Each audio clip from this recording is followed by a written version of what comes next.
Taliban provide a model for Al-Qaeda in power.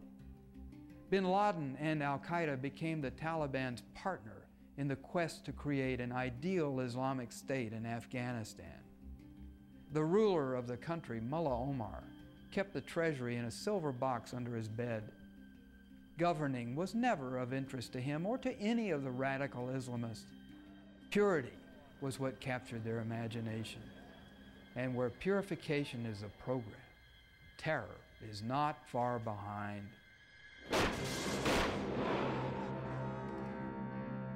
Women were prohibited from work or study, essentially banished from society, invisible except for the beggars that many of them became. Pleasure of any sort was banned.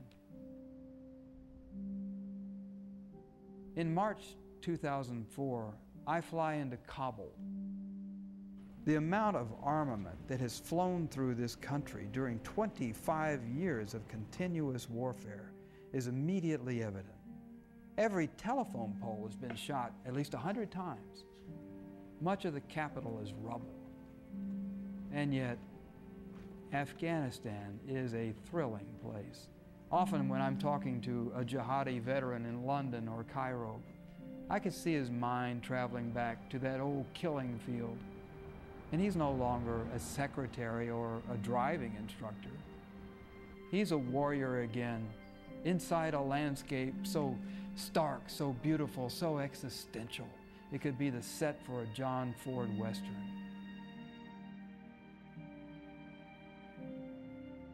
I go to the Afghan National Museum, which once housed the finest collection of ancient artifacts in Central Asia. There's a banner out front. A nation stays alive when its culture stays alive. It's where the great treasures of the country are stored, going back to Alexander the Great and Genghis Khan, who also left their marks on this ancient, scarred land. The Taliban had come to the museum with sledgehammers.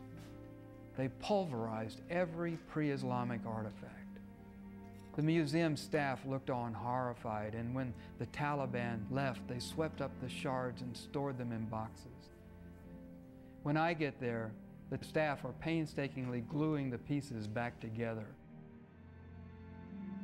And if sledgehammers weren't enough to do the job, the Taliban turned to dynamite.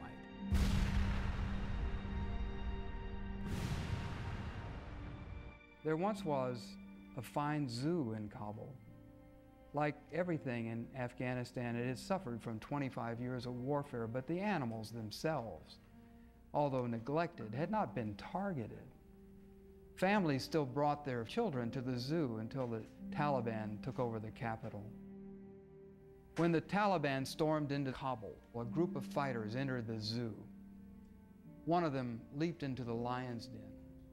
There was a single elderly lion named Marjan. The fighter cried, "Who's the lion now?" The real lion bit his arm off. Another fighter saw what was happening and he threw a hand grenade into the den, blinding the lion. They went through the zoo, randomly killing animals. One of them cut the nose off a bear because he said his beard wasn't long enough. Only 3 animals survived Taliban rule: a wolf, the noseless bear, and Marjan, the sightless lion.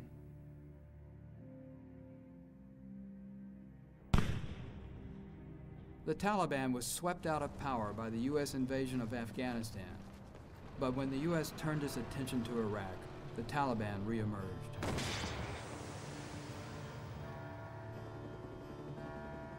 Now the Taliban has regenerated not only in Afghanistan, but also in Pakistan. The shaky democratic governments of both countries are threatened by the chaotic insurgency spilling out of the tribal areas of Pakistan and actually occupying large swaths of territory. People live in terror, listening to their radios to see who's been targeted next.